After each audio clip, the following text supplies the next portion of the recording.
Welcome back to Wolf and Friends Top 5s.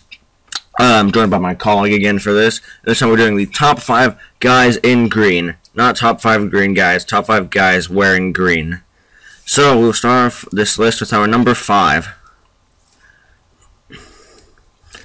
Green Arrow from Injustice Gods Among Us. The reason why he's on this list is obviously he wears green, but also he's an okay character in the game. His fighting style is a bit iffy. A lot of people hate him because one way to play as him is to spam B or the arrows. His finisher, of course, involves arrows. And I don't know a whole lot about it in the campaign, but I mean, in the campaign, Green Arrow's character is very more fleshed out than usual, even more than the Arrow show, considering that Green Arrow is dead in the Regime universe, making Green Arrow a much more rare character in fighting. And most recently, with the launch of the Arrow series, Injustice Gods Among Us released the Arrow skin for the game. Those of you who don't know, Arrow is voiced by the same actor who plays him in the TV show, which makes the skin all the more special, and it's free for those of you who have Xbox. But Green Arrow definitely deserves to be number 5 on the awesome guys. With Green Arrow down, we go to number 4. Joel, the main character of The Last of Us. A great game for the PlayStation, a lot of people know about it. And the thing with Joel is that in the beginning, he was a father who was trying to protect his daughter from the plague. Sadly, she dies because military's evil, government's evil, all that stuff in the zombie apocalypse.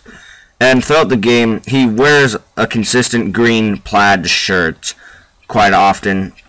The reason why he's on this list is because he actually has a sort of sad backstory, and the thing throughout the entire game is that he's trying to protect this girl named Ellie in order for basically him to keep surviving. However, he continues to grow attached to her and later refuses to give her up.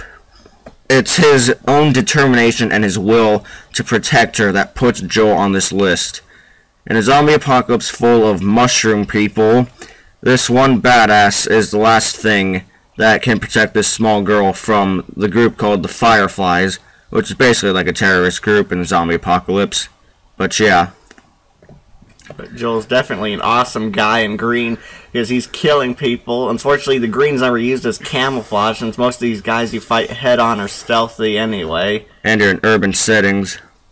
But Joel definitely deserves to be on the awesome guys in green list too. Now move on to number 3. Jade from the Mortal Kombat series.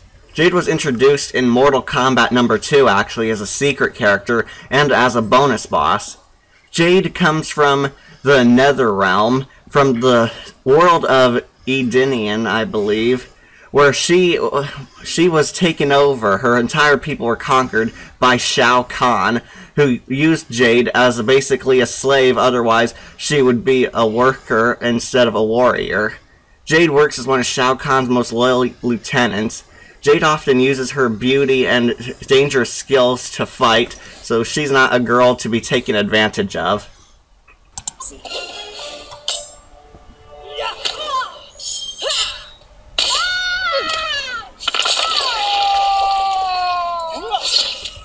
Jade wins. Fatality. But, of course, as you can see, Jade has the skills to back her up, which makes her a very awesome person in green. You didn't really think that only guys would be on this list. Jade really knows how to wear green. But Jade is a very great fighter. She's actually assigned to be the bodyguard of Kitana. She's supposed to protect her life for Shao Kahn and Shang Tsung. However, Kitana, who ironically is more powerful than Jade, doesn't need Jade's protection. But Kitana's switch to good is what convinces Jade to become good character, so Jade counts more as an anti-hero in this series. But Jade's skills put her on this list. Number 2. A familiar face to everyone. Yes, that's right. Link from The Legend of Zelda and Epona, the horse of The Legend of Zelda. Link is on this list because why not? I mean, he's obviously in green almost all the time, the Link and Zelda timeline is very loopy within itself. And yeah, I mean, 11-year-old, I think, was it when he first got the sword, and he was already rushed to fight Ganondorf as a child. However, in another timeline, he had to wait 7 years in order to fight Ganondorf. The skills he has with both horse riding, archery, magic, sword and shield, everything, makes him on this list because he is a great survivalist no matter the conditions. Ganondorf, of course, is a tough opponent, even in the Super Series, especially in the newest one when it's even more OP. But still, Link is still able to kick his ass straight up. Link is actually part of the Triforce along with Zelda and Ganondorf, so these three are combined throughout the whole series, basically as either enemies or sometimes allies when the time calls for it. However, in Super Smash Bros., he's still a great character. Sure, he has a basic moveset, but if he can use that moveset, he can probably win almost every match every time. The only thing I don't like about the Super Smash is the addition of Toon Link, but that's another thing. Now, we move on to our number 1. Who's the awesomest guy in green? That's right, the Master Chief from the Halo series. aka John 117. The reason why the Chief is on this is because throughout the 4 Halo games, he is probably the most badass character of all, even though they made him out to be. Halo 1, you're just getting to a feel of him to see what he's like. He's paired up with Cortana, while over the years, of course, he was attached to her. The Master Chief always tries to help the Marines out, and then in Halo 3, he teams up with the Arbiters, or the Arbiter. He's such a badass because, I mean, he's basically a super soldier in his own universe, and he can wield any weapon without the knowledge of that weapon at all. Halo 5 will be coming in shortly. I don't know when. Hopefully it does, actually. But yeah, the Master Chief is one of the most badass characters of all time in gaming history, starting out in 2001 and ending in 2014 with Halo 4. Unfortunately, Halo Reach didn't include the Chief at all in it. Although it did include a small Easter egg with him, near the final level, as everyone's boarding onto the Pillar of Autumn, except for Noble 6. You can actually look to the right and see the stasis tube that he's in. But that's all he gets in Halo Reach. Yeah, the fandom's kind of divided about the position of Halo Reach, but you can't deny that the Chief is what makes it good. Halo 2 and 3 added more to John, making him such more badass, and didn't really go into backstory, which I wish it could have. But oh well.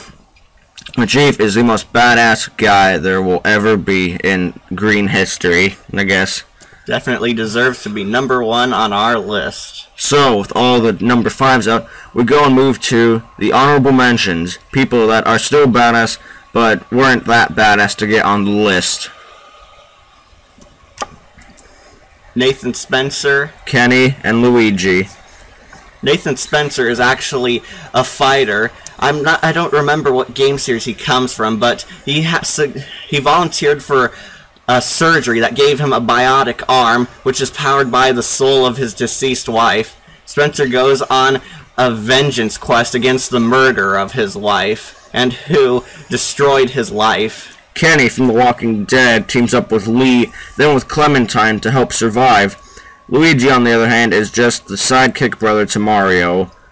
It's not until the video game Luigi's Mansion is where Luigi finally steps up as a true badass and cool guy in green, where he finally takes down the ghosts that are plaguing his mansion. So yeah, all 3 of these guys, Nathan Spencer, Kenny, and Luigi, are pretty good characters within their own franchises, but not that good enough to get on this list as a number.